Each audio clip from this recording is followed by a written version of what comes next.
não pode afastar a gente, mas se o tempo afastar a gente é porque nosso amor é fraco demais.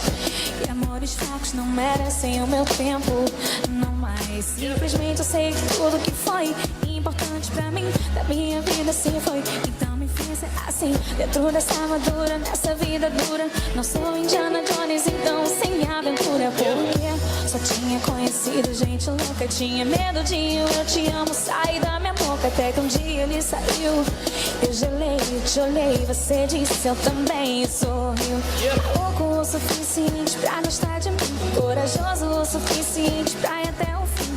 Se eu tivesse te desenhado e te encomendado, teria feito exatamente assim. Ele me disse vai, eu disse já vou.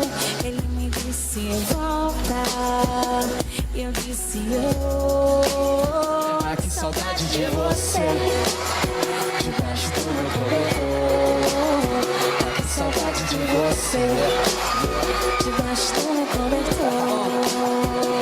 eu sei que sobre nós tudo é sempre complicado, mas um dia vai se descomplicar, pode acreditar. Te dei meu coração, você cuidou tão bem, que agora quero entregar meu corpo pra você também. Hein, me disse eu tô errado, mina, mas algo me diz que a nossa vibe combina. Eu tava ali procurando meu rumo pra seguir, que bom quando eu te vi, tava tudo tão chato por aqui. Eterno nada é, posso dizer, mas eu vou fazer o possível pro nosso amor ser. Um dia a gente vai se ver bem velhinho pelo espelho e eu cantando outra música pra você. Pois quando a gente se entrega pra vida, a vida só nos devolve coisas boas. E ela me deu você, e eu vi nessa corrida que você é só você, e pessoas são pessoas. Ele me disse vai, vai, vai, vai, vai. eu disse já vou, Já vou. ele me